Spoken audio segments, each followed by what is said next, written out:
क्या दोस्तों आपको पता है हाल ही में सुर्खियों में रहे टिम बर्गलिंग किस देश के निवासी थे? हाइसिन क्या है? भारत देश के सबसे ऊंचे वायु शोधन का उद्घाटन कहां किया गया?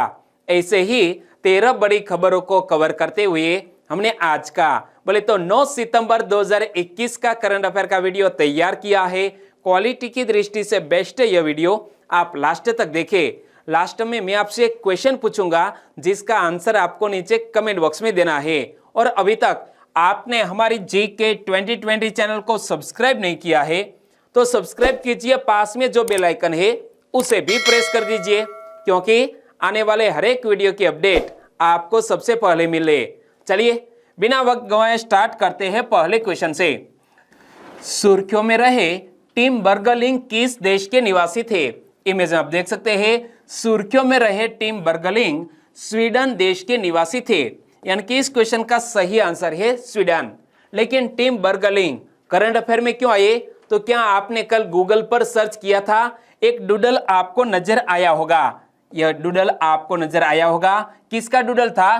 टिम बर्गलिंग का। सर्च इंजन गूगल ने स्वीडिश डीजे टिम बर्गलिंग को उनकी 32वीं जयंती पर संगीतमय श्रद्धांजलि अर्पित की, जिन्हें उनके स्टेज नाम एवीसी के नाम से जाना जाता है। क्या?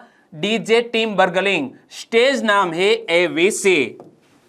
और 8 सितंबर 1989 को जन्मे एवीसी एक प्रसिद्ध गीतकार और कलाकार थे, जिन्होंने ईडीएम शैली को और अधिक ऊंचाइयों तक पहुंचाया। वे मानवतावादी भी थे। और स्वीडन के मशहूर डीजे और म्यूजिक प्रोड्यूसर एवीसी का असली नाम क्या था? टिम बर्गलिंग। और 20 अप्रैल को ओमान के मस्कट में मौजूद उनके घर पर खून से लथपथ उनकी लाश मिली थी। और दोस्तों यहाँ जब संगीत से जुड़े या टिम बर्गलिंग की बात की तो विश्व संगीत दिवस प्रत्येक वर्ष कब मनाया जाता है? 21 जून को विश्व संगीत दिवस प्रत्येक वर्ष मनाया जाता है। और दोस्तों इसी तरह हर क्वेश्चन से जुड़े इंपॉर्टेंट फैक्ट मैं आपके सामने रखता हूं। हमारा यह तरीका आपको अच्छा लगता है, लाइक करना मत भूलिएगा। दूसरा क्वेश्चन है आपकी स्क्रीन पर, हाइसिन क्या है? हाल ही में सुर्खियों में रहा हाइसिन एक एक्सोप्लैनेट है, यानी कि इस क्वेश्चन का सही आंसर है एक्सोप्लैनेट हाइसिन। इमेज में आप देख सकते हैं, हाल ही में कुछ खगोलविदों ने एक्सोप्लैनेट के एक नए वर्ग हाइसिन वर्ल्ड की पहचान की है। और हाइसिन वर्ल्ड हाइड्रोजन और महासागर से मिलकर बना है। ग्रहव्यापी महासागर एवं हाइड्रोजन समृद्ध वातावरण इस वर्ल्ड को कवर कर सकते हैं। और पृथ्वी के व्यास से 2.6 गुने व्यास, 200 डिग्री सेल्सियस से अधिक तापमान तथा हाइड्रोजन की मोटी परत के साथ वे विशिष्ट प्रकार के एलियन ग्रह है। इमेज आप देख सकते हैं, एक विशिष्ट प्रकार के एलियन ग्रह है। और यहाँ जिक्र किया गया है एक्सोप्लैनेट का। तो एक्सोप्लैनेट है क्या? एक एक्सोप्लैनेट या एक्स्ट्रा सोलर ग्रह सौर मंडल के बाहर स्थित एक ग्रह है। क्या? सौर मंडल के बाहर स्थित एक ग्रह है।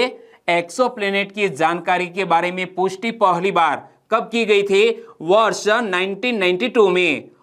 अब तक 4400 से अधिक एक्सोप्लैनेट की खोज की जा चुकी है। कितने? 4400 से अधिक एक्सोप्लैनेट की खोज की जा चुकी है। तीसरा क्वेश्चन, भारत के सबसे ऊंचे वायु शोधक का उद्घाटन कहां किया गया? हमारे भारत देश के सबसे ऊंचे वायु शोधक का उद्घाटन किया गया है चंडीगढ़ में, यानी कि इस क्वेश्चन का सही आंसर है चंडीगढ़। नीले आसमान के लिए अंतर्राष्ट्रीय स्वच्छ वायु दिवस पर चंडीगढ़ में भारत के सबसे ऊंचे वायु शोधक का उद्घाटन किया गया। तो दोस्तों मैं आपसे पूछना चाहूंगा, नीले आसमान के लिए अंतर्राष्ट्रीय स्वच्छ वायु दिवस कब मनाया गया? आपको याद है तो नीचे कमेंट सेक्शन में जरूर बताना। आगे मैं आपको बात करने वाला हूं यह महत्वपूर्ण दिवस की। और इससे पहले अगस्त 2021 में नई दिल्ली के कनॉट प्लेस में देश के पहले स्मोक टावर का उद्घाटन किया गया था।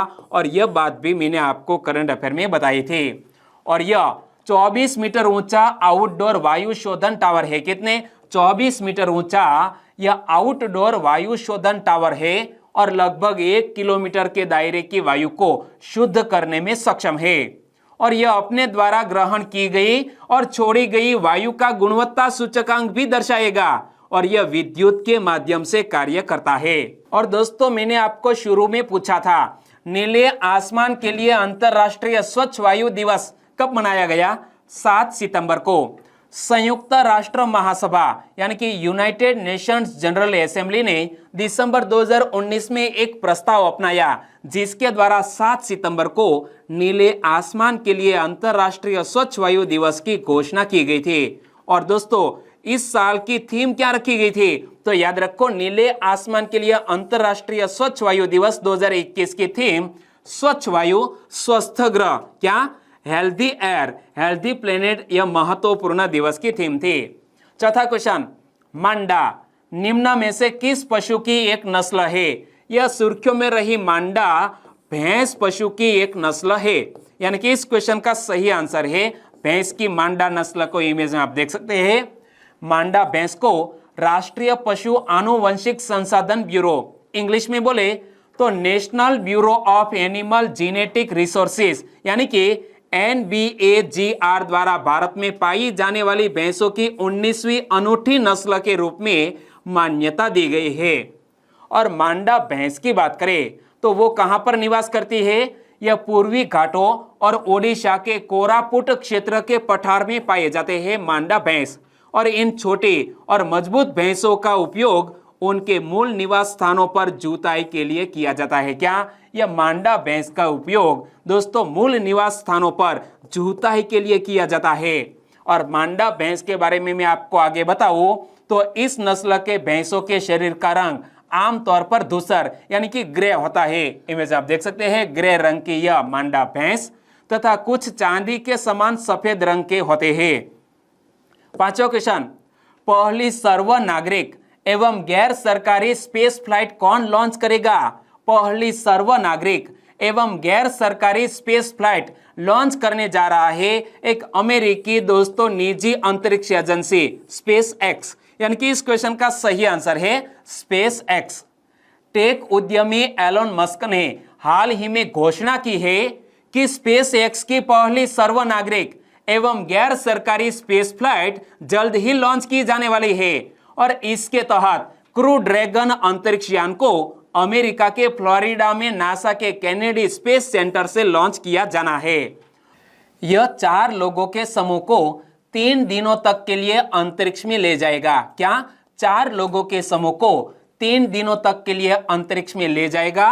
और यह मिशन टेनेसी स्थित सेंट जूड चिल्ड्रन रिसर्च हॉस्पिटल की फंडिंग हेतु धनराशि जुटाने के प्रयास का एक हिस्सा है। और अंतरिक्ष यान की सभी 4 सीटें fintech company shift for payments के संस्थापक अमेरिकी जेरेड इस्साकमैन द्वारा खरीदी गई है। तो 4 सीटें किसने खरीदी है? Fintech company shift for payments के संस्थापक अमेरिकी जेरेड इस्साकमैन द्वारा यह 4 सीटें खरीदी गई है। और इंस्पिरेशन फॉर स्पेस फ्लाइट के तहत लगभग 575 किलोमीटर की ऊंचाई पर पृथ्वी की परिक्रमा की जाएगी, जो कि हबल स्पेस टेलीस्कोप हमारे पृथ्वी से तकरीबन 547 किलोमीटर की दूरी पर परिक्रमा कर रहा है। और इंटरनेशनल स्पेस स्टेशन पृथ्वी के लिहाज से 408 किलोमीटर की दूरी पर वो हमारी पृथ्वी का चक्कर काट रहा है। यानी कि जो इंस्पिरेशन फॉर स्पेस फ्लाइट है वो तकरीबन 575 किलोमीटर की ऊंचाई पर पृथ्वी की परिक्रमा करेगी। छठा क्वेश्चन, सरकारी स्कूलों में पढ़ने वाले बच्चों के लिए बिजनेस ब्लास्टर नामक प्रोग्राम किसने लॉन्च किया है? सरकारी स्कूलों में पढ़ने वाले बच्चों के लिए यह बिजनेस ब्लास्टर्स प्रोग्राम लॉन्च किया है दिल्ली सरकार ने, यानी कि इस क्वेश्चन का सही आंसर है दिल्ली सरकार। दिल्ली सरकार ने अपने सरकारी स्कूलों में पढ़ने वाले बच्चों के लिए बिजनेस ब्लास्टर्स प्रोग्राम लॉन्च किया है। इसके अंतर्गत 100 टॉप प्रोजेक्ट्स के साथ बच्चों को सीधे जोड़ा जाएगा, जिससे वे अपनी पढ़ाई के साथ बिजनेस करने के जमीनी अनुभव हासिल कर सकेंगे। क्या? बच्चे हैं वो अपनी पढ़ाई के साथ बिजनेस करने के जमीनी अनुभव भी हासिल कर सकेंगे। और इस कार्यक्रम से जुड़े छात्रों को सीधे BBA और NSUT में दाखिला भी दिया जाएगा, जिससे वे उच्च स्तर की शिक्षा प्राप्त कर सके। और इससे अपनी शिक्षा समाप्त करने के बाद छात्र बेहतर स्तर के उद्यमी बनने की स्थिति में होंगे। तो दोस्तों, इसी तरह की महत्वपूर्ण शुरुआत की है दिल्ली सरकार ने। सातवां क्वेश्चन, हाल ही में जीन पियरे एडम्स का निधन हो गया। वे कौन थे? इमेज में आप देख सकते हैं, जीन पियरे एडम्स का निधन हो गया। वो एक फ्रांस के जाने माने फुटबॉलर थे। यानी कि इस क्वेश्चन का सही आंसर है फुटबॉलर। फ्रांस के पूर्व फुटबॉलर जीन पियरे एडम्स का 39 साल तक कोमा में रहने के बाद निधन हो गया। कितने? 39 साल तक कोमा में रहने के बाद निधन हो गया और वह 73 साल के थे। वर्ष 1982 में घुटने के ऑपरेशन से पहले उन्हें एनेस्थेटिक, और एनेस्थेटिक क्या है? एनेस्थेटिक यह सुन्न करने की दवा है, तो उन्हें एनेस्थेटिक दिया गया था और इससे वह कोमा में चले गए और फिर होश में नहीं आ पाए और 39 साल बाद हाल ही में कोमा में ही उनका निधन हो गया। और सेनेगल में जन्मे डिफेंडर एडम्स ने नीस के लिए 140 से ज्यादा मैच खेलने के साथ ही पेरिस सेंट जर्मेन के लिए भी खेले और उन्होंने 1972 से 1976 के बीच 22 बार फ्रांस का प्रतिनिधित्व किया था। और एडम्स को कोचिंग ट्रेनिंग कैंप के दौरान घुटने में चोट लगी थी, बाद में अस्पताल गए, एक ट्रेनर ने दोस्तों दवाई दी, बाद में कोमा में चले गए और दोस्तों फिर कभी कोमा में से वापस नहीं लौट आए। 8वां क्वेश्चन, भारत सरकार ने कब से इंस्पायर योजना को सफलतापूर्वक लागू किया है? भारत सरकार ने इंस्पायर योजना को वर्ष 2010 से सफलतापूर्वक लागू किया है। यानी कि इस क्वेश्चन का सही आंसर है वर्ष 2010। हाल ही में इंस्पायर पुरस्कार मानक के तहत 8वीं राष्ट्रीय स्तर की प्रदर्शनी और परियोजना प्रतियोगिता यानी कि NLEPC शुरू हुई है, इसीलिए करंट अफेयर में आया है यह इंस्पायर पुरस्कार। और दोस्तों मानक का पूर्ण स्वरूप क्या होता है? Million minds augmenting national aspiration and knowledge मानक का पूर्ण स्वरूप है। और इसमें विज्ञान को आगे बढ़ाने और अनुसंधान में करियर बनाने हेतु 10 से 15 वर्ष आयु वर्ग के और कक्षा 6 से 10 तक के छात्रों को शामिल किया गया है। और प्रत्यक्ष लाभ अंतरण योजना यानी कि डायरेक्ट बेनिफिट ट्रांसफर योजना के तहत विजेता छात्रों के बैंक खातों में 10,000 रुपये की पुरस्कार राशि प्रदान की जाती है।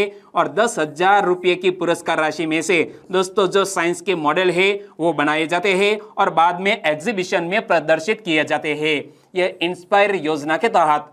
तो इंस्पायर जिसका पूर्ण स्वरूप है innovation in science pursuit for inspired research. Inspire का पूर्ण स्वरूप क्या है? Innovation in science pursuit for inspired research.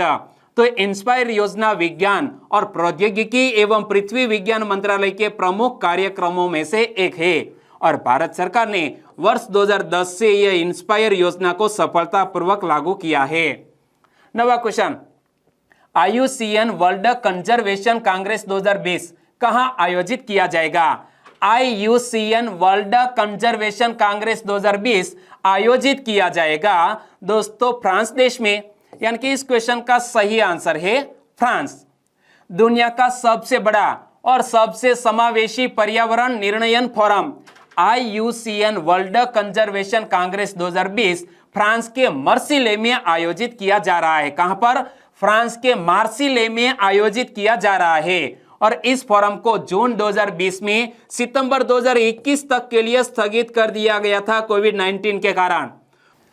अंतरराष्ट्रीय प्रकृति संरक्षण संघ यानी कि IUCN विश्व संरक्षण कांग्रेस का आयोजन करता है। कौन आयोजन करता है? IUCN। और प्रत्येक 4 वर्ष में एक बार दुनिया भर के अलग अलग हिस्सों में आयोजित की जाती है। और इस प्रकार की पहली कांग्रेस संयुक्त राज्य अमेरिका में वर्ष 1948 में आयोजित की गई थी।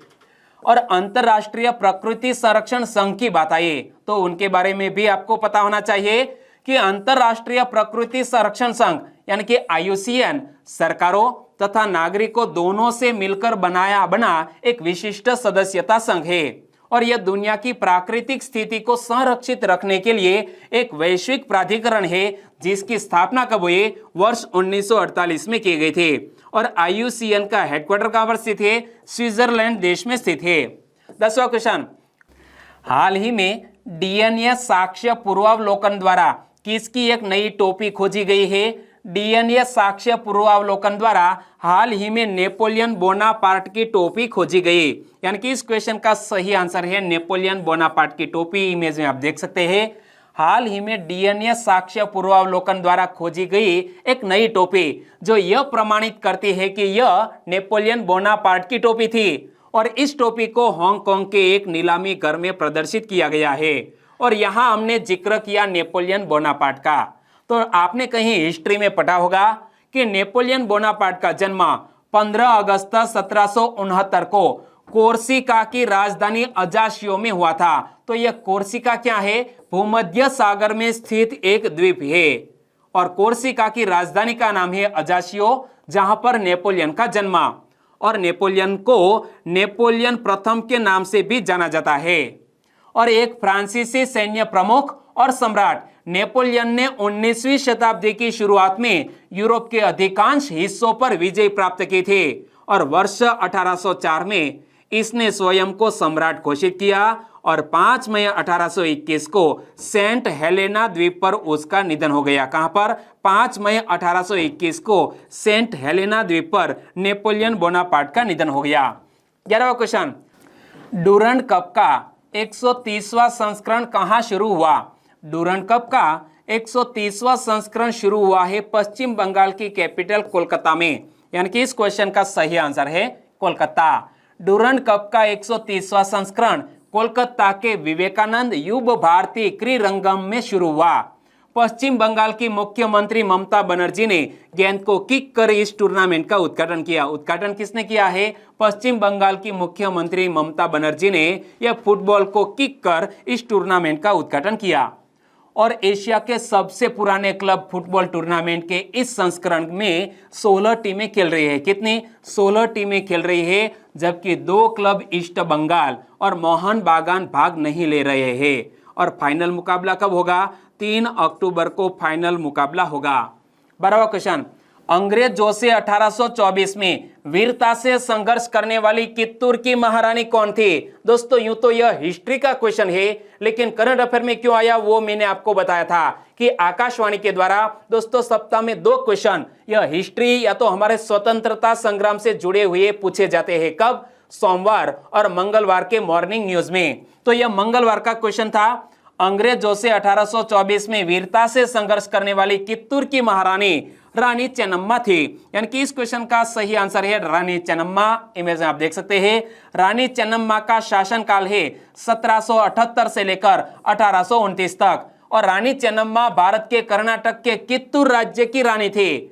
सन 1824 में सन 1857 के भारत के स्वतंत्रता के प्रथम संग्राम से भी 33 वर्ष पूर्व यानी कि सन 1824 में उन्होंने हड़प नीति यानी कि डॉक्ट्रिन ऑफ लैप्स के विरुद्ध अंग्रेजों से सशस्त्र संघर्ष किया था, इसीलिए हमने रानी चेन्नम्मा को याद किया है।